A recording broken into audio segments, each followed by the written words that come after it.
Melendez is, as you know, planning a lawsuit against me. And because of that, we decided to do another round of deepfake videos. And I want to premiere one of those right now for you all. We'll get these up on YouTube eventually. But for people who are just listening to the show, bear with me. This kind of looks like Stuttering John. You'll get the point. This video is a Stuttering John copyright, and it's copywritten by me. So, if you think you can use this, you're copy wrong.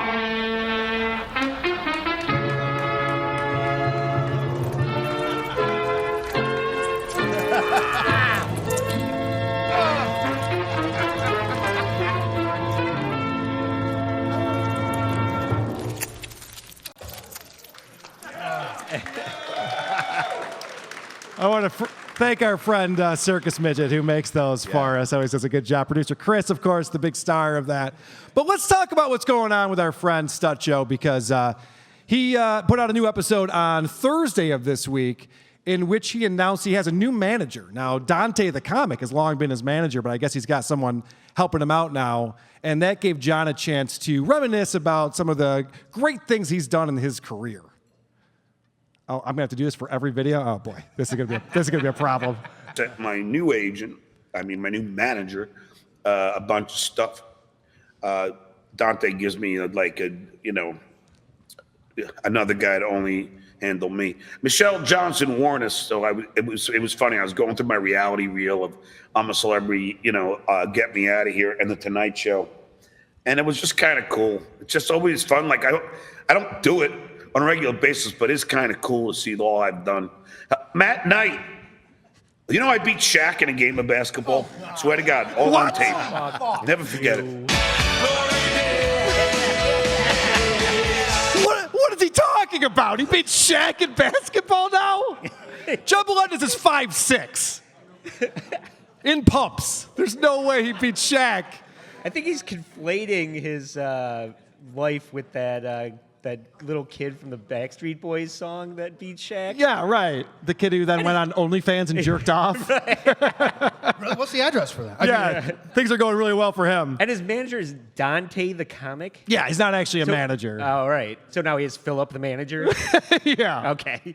All right, so let's find out more about this game against Shaq, because that sounds implausible, right? It sounds pretty crazy. I did a correspondent piece. Shaq and I had a bet. I could score one basket before he scored 5. Me being so tiny and him being so tall that he came out first and dribbled, obviously half court, and I stole the ball and took a Jesus shot from way beyond the three-point line and swooshed it.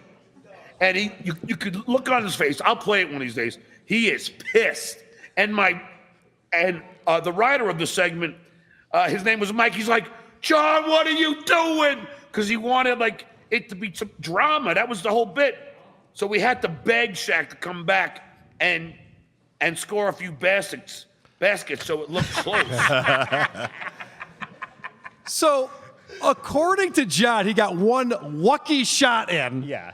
Behind the back, little kid shot. Hey, Bob, check it out. Look what I just did. And that turns into I beat Shaq in basketball. Yeah. He spotted me 1,000,000 points. Yeah, that was the other thing, too. We made the rules that if I just dribbled it twice, I win, and I beat him at basketball. Okay. You've kind of changed the whole understanding of how basketball works when you say that. And then I like that he says, we had to have Shaq come back to make it look close. I blew him out, so we had to have him come back on to make it look close for some reason. He's amazing, isn't he?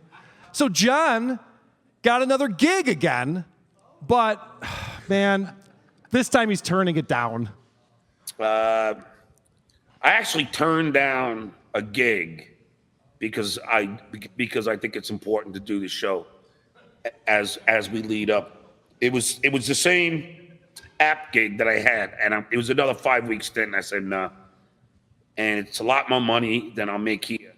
But I just, Dom G, I feel very passionate about getting the truth out because you know why? Justice matters. D. McCann, He's not even buying his own bullshit at this point. He's like, I'm doing this because, we're winning over the GQP. I need to be here. He does a show that he doesn't prepare for. Yeah. How the fuck does having a 9-to-5 job that pays him money prevent him from doing his marvelous show? Well, I have a theory on this, Croge. I'm glad you asked me. I think that the gig that he was offered is more work, and so he said, fuck that. You gotta have an alarm clock for Yeah, that? he's got to set his alarm clock and not drink himself silly every night, get up, write trivia questions for an app. Too much to ask, obviously, for this guy. He got that job on Craigslist, by the way. Listen, podcasters are lazy, don't get me wrong, but this guy might be the laziest podcaster, and that is saying something. So, as you guys know, John does have a sponsor to his show. Anyone know what the sponsor is? Speedway. Of course. Clonopin. it's betonline.ag. And if I can find my cursor here. Find all of the latest odds, news, and sports developments, including this year's basketball playoffs. Major League Baseball. What did he say? Find all of the latest odds, news, and sports developments, including this year's basketball Max. Is that Nudes Max? playoffs. Major League Baseball scores, fights, and even next season's NLF futures. Bet online, NFL, I think they mean. It's almost like there isn't a professional writing the copy for this because it's not actually an advertiser. He's pretending that they are. NLF. There's not a professional reading it. Yeah, well, that's a problem, too. He has to blame the copy right away. And then later on in the show, he says something. Just based on what he just said there alone, gave me pause a little bit. I just want to fix something here. Let's see. Alrighty. Every once in a while, there's a typo that I make that irritate me, since I'm misspelling and grammar Nazi, if you will. John considers himself a grammar Nazi? I've seen his Twitter. He's got like typo diabetes. Have you seen his copyright notice? Jesus Christ. One sentence, he's got 6 fucking errors in it. It's a bit of a grammar Nazi. I'll be sure to bet on some NLF games on Bet Online. I didn't know typing could stutter also. All right, so John's got this new guest that he's been having on the show a lot lately, this Tony Michaels guy. And so he brings on Tony Michaels. This introduction is brutal. Now, my next guests are hosts of the Tony Michaels podcast, and they've been on my show, and they've become, they've quickly become favorites of mine. So here we are. We have Tony Michaels and his co-host Gabe Sanchez on the show. How are you guys? All right, so someone's favorites of someone, and someone's excited to see somebody here or something. So he makes it a point. These guys are favorites. We love having on the show. And then he admits this, and look at Tony's face. It's so funny you say that because I have a congressman coming on next week. He was supposed to come on this week, which is why I was scrambling for a guest that I asked you to come on, Tony, because... Oh, okay. Scrambling for a guest. Tony, you don't matter. Your time doesn't matter. Do you want to come on the show? I didn't guess you should just introduce them as, these are the people that I've duped into thinking that I am respectable. I don't understand it. There's 200 people watching this live on YouTube. Why is Hale Sparks and Richard Ojeda wasting their time with this? Unbelievable. Are they dumb? It's the long Holy shit, I just figured it out. Just had an epiphany right here in Nashville. I can't believe it. This is something that's fun to do when you watch someone who's a YouTuber doing their show live and streaming it live. You want to make sure they're nice and hydrated. We got a lot to get to today. Your hero, Stuttering John, is here. Oh, God. Fucking asshole. You hungover dick. Yeah, that's not how people So- drink water. That's a guy who's very dehydrated, chugging water. That's how I drink water at 6 a.m. That's not how you do it on YouTube at noon. This is a problem right here. And then, because I always like to point this out, John's got like sores all over his hands, and I don't know what they're from. I don't know how you get these types of sores. So I tweeted this out on Sunday night. You know, I wasn't trying to personally attack Michael Cohen. It wasn't about him. What is that thing on his thumb right there? Yeah. Dr. Steve, that's infected, right? Dr. Steve will be up later in the program. Please make some notes. I need this explained to me. I need to understand what specifically is going on there. It's a blister from clutching the bottleneck of a Coors Light. Yeah. So John's introducing the fact that he had a Twitter war with Michael Cohen, and he goes on to talk more about his issues with Donald Trump's former attorney. Michael Cohen worked with Donald Trump from 2006 to 2020, 12 years.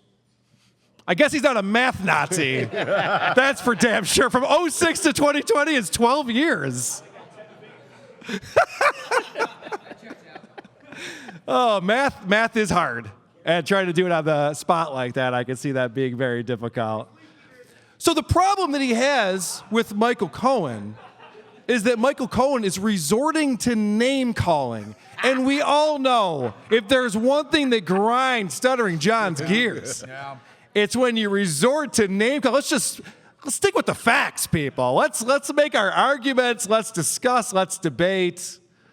What Michael Cohen did this morning before even 9 a.m. was call me stupid, was call me, let's see. Oh, just kept insulting me. I forget now. Calling me stupid. Yeah, we covered that. I forget. There was another disparaging comment. The list goes on. Said I can't remember stuff. Yeah. He called me stupid, forgetful. Stupid. The good news is, though, guys, because I know that we all feel for Stuttering John and we want him to be happy. The good news is that he doesn't care when you call him names. I mean, I know that for a fact. The one thing that just rolls right off his back, he doesn't give a shit what anybody does. As soon as you feel yourself losing an argument, you resort to insults. Just like Trump. Now, do I care if he calls me stupid? No. No. I'm pretty secure. Yeah. With my intelligence. No. This is the guy who's pretended to be in Mensa for 20 years. He tells people he's in Mensa. He's secure with his intelligence? That's the opposite of that. And you can tell that he doesn't care about it because he barely even brings it up over and over again on this episode. But just, to not defend yourself, just do it in a way that doesn't resort yourself to insults. Now, granted, I'm not saying I'm not guilty of this. There are trolls that I get on Twitter and I'll go, come on, dummy. I do it. No. I understand it. But he kept doing it. Mama, you're stupid. You're stupid. I forget the other one. Somebody just constantly calling me these things, and I'm like, come on, man. So that isn't a good rebuttal if you're trying to say you're not stupid. If that's the opposite way to rebuke something like that. It's like, this guy thinks I'm a retard. Yeah, I do too. It's kind of obvious to everyone. Also, John's wearing his own shirt on his show. Who would do that? But I have to say this is a bad advertisement for his merch store because that shirt's not looking real good. That logo is faded. Ooh. You can't see what it used to say on it at all. Not a good advertisement. These shirts out here, by the way, very well put together, very well produced. And affordable. Yeah. And a great gift and stocking stuffer. All right. So this is just always fun to me because John considers himself a broadcaster. He learned from the greats. Howard Stern. Shuli Egar is here. He learned from Howard Stern.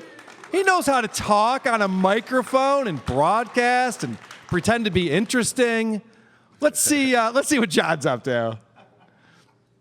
Let's see. Let's see. Okay, I guess, let's see. Gerrymandering? Gerrymandering. I love the trolls. They come up with the best names. Debbie Lure has been all over the place lately. Have you noticed that? She's my hero. Yeah, Debbie Lure is a pretty funny troll. I got to give her credit for that. So here's what we're going to do today, everybody. Because I didn't get to all the clips that I wanted to do when we had Anthony and Shuli and Kaya on last week, I have additional clips of John doing his victory lap from that DC trip that he took. So I have more to talk about with that. We're going to do that later on in the show. But right now, I want to do that thing that we've been doing where we kind of look back at some of the old Stuttering John video clips that maybe we didn't get to, and we forget that this guy didn't just become stupid yesterday. This has been going on for a little while. And this is one of my favorite clips ever. If you guys are in the Dabblers Anonymous subreddit, then you probably saw this clip. John's wearing a t-shirt that has green lettering on it, so he has to turn off his green screen in order for you to see it.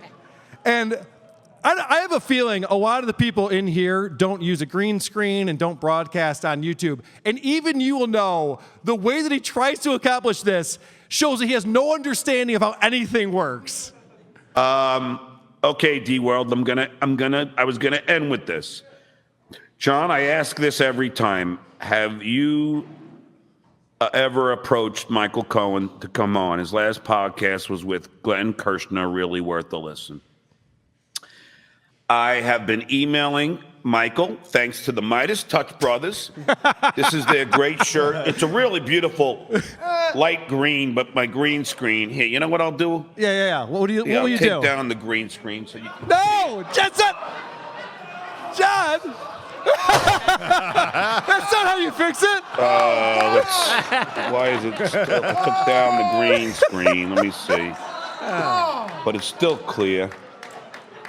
I don't know. It's still green is what it still is. Green screen. I don't know. I don't know. It ain't going to let me. For some He's reason. gonna let me. Anyway, it's beautiful. It's the camera, stupid. It's the camera. He thought that it was going through his shirt to the green screen. I don't even know what he was thinking there. Whoa! That's amazing. Fucking impressive. Oh, God. Fucking love this guy. I don't know why he's so mad at me. I'm such a fan of his. Who are these podcasts?